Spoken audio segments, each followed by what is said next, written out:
Hello my dear students, this is A.K. Kuswaha and you are watching my YouTube channel English Language and Literature with A.K. Kuswaha. Welcome in this session of English teaching. अंग्रेजी शिक्षण के इस session में हम लोग UP board class 9th के pros का ये 3rd chapter the little girl, जिसको लिखा है कैथरीन मांसफील्ड ने, इसकी सारांश समरी हिंदी में पढ़ने जा रहे हैं। और ये बहुत ही शिक्षाप्रद और इंटरेस्टिंग स्टोरी है। आइए देखें कैथरीन मांसफील्ड ने कितना सुंदर एक कहानी लिखा है।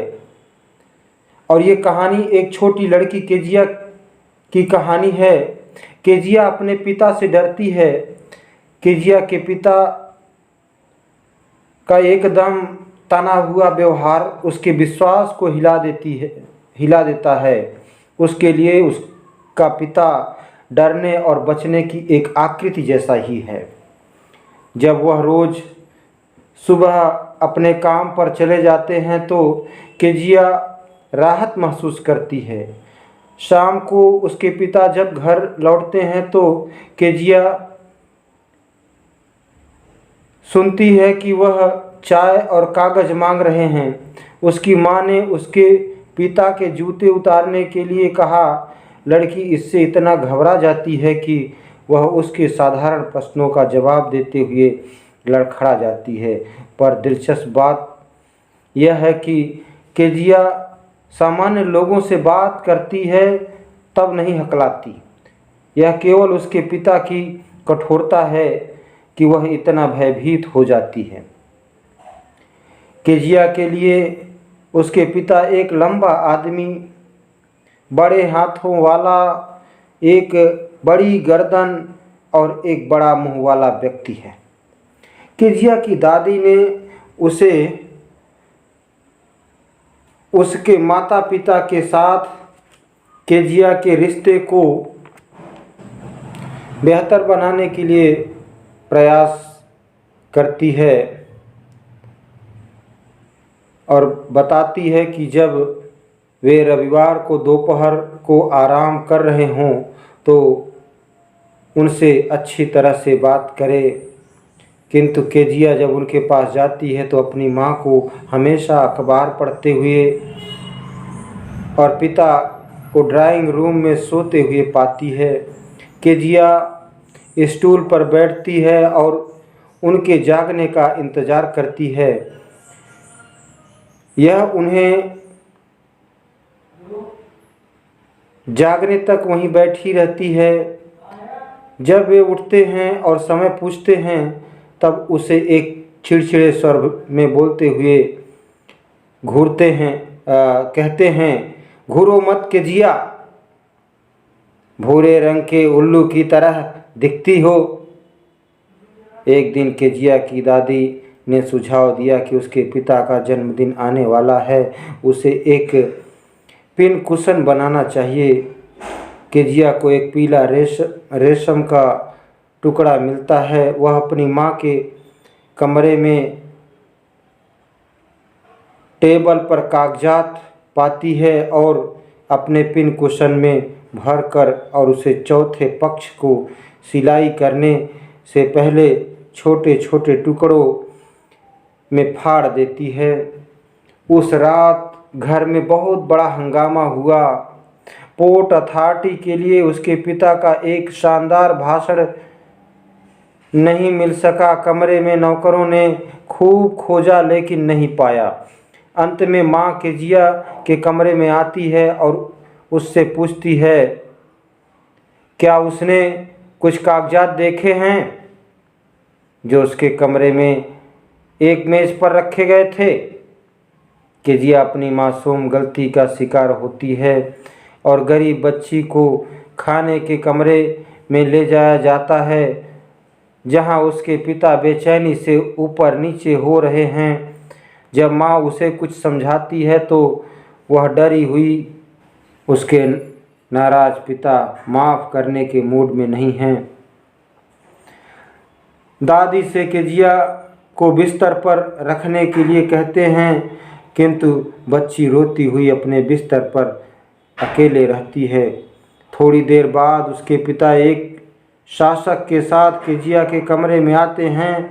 वह चिल्लाती है और बेड के नीचे छिपने की कोशिश करती है, लेकिन वह उसे बाहर निकाल लेते हैं। वह यह तर्क देने की कोशिश करती है कि वह उसके जन्मदिन के लिए है, लेकिन वह उसकी गुलाबी हथेलियों पर मारता है। पिटाई केजिया के दिमाग पर गहरे निशान छोड़ जाती है। जब भी वह अपने पिता को देखती, वह अपने हाथों को अपने पीठ के पीछे रखती है, छुपा लेती है कि कहीं मार न पड़े, डर के मारे। एक दिन केजिया अपने पड़ोसी मैकडोनाल्ड को अपने बच्चों के साथ खेलते हुए देखती है, तो वह देखती है कि पिता बच्चों को गुदगुदी करते हैं और केजिया अपने पिता, डरावने पिता की तुलना उससे करती है। तो केजिया पिता और बच्चों को देखती है। वह यह देखती है कि मैकडोनाल्ड एक चंचल, हंसमुख और उदार हैं। इससे वह इस नतीजे पर पहुंचती है कि सभी पिता एक जैसे नहीं होते। समय बीतता जाता है और एक दिन जब उसकी माँ बीमार होती है और उसे अस्पताल में भर्ती होना पड़ता है, तो उसके पिता के बारे में केजिया के राय में काफ़ी बदलाव आता है। दादी केजिया की माँ के साथ अस्पताल चली जाती हैं और केजिया अपने रसोई एलिस के साथ घर पर अकेली रहती है। दिन बीत जाता है। जब रात होती है तो एलिस ने केजिया को बिस्तर पर रखा, तो बच्ची को अकेला होने पर डर लगता है।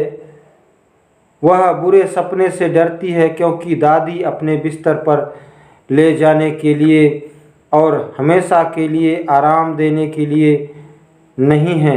एलिस रात में उसे पिता के चीखने और नहीं जगाने के लिए चेतावनी देती है। उस रात को केजिया फिर से भयानक सपना देखती है और अपनी दादी के लिए कांपती और रोती है। हालांकि वह अपने पिता को अपने हाथों में मोमबत्ती के साथ अपने बिस्तर के पास देखती है, यह जानने पर कि वह अपने भयानक सपने की वजह से डरी हुई है। तो उसके पिता उसे अपने गोद में लेकर अपने कमरे में ले जाते हैं। वह उसे अपने बिस्तर पर लिटा देता है। वह इतना थका है कि केजिया से पहले ही सो जाता है। लिटिल केजिया अपने पिता को करीब से देखती है और महसूस करती है कि वह विशाल नहीं है जैसा उसने उसे सोचा था। वह उसे श्री मैकडोनाल्ड की तरह लाड़ प्यार नहीं कर सकता, क्योंकि वह उससे ज़्यादा मेहनत करता है।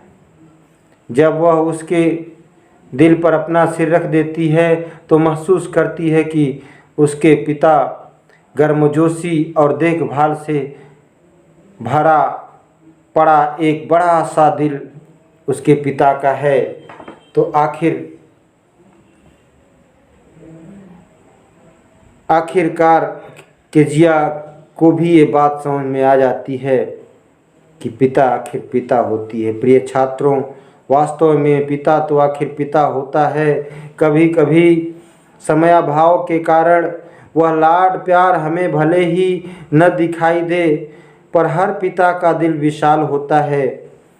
आग्रह है कि आप अपने माता पिता के डांट डपट को ही लाड प्यार और दुलार समझें, क्योंकि उस डांट डपट के पीछे भी वह लाड और प्यार दुलार छिपा होता है।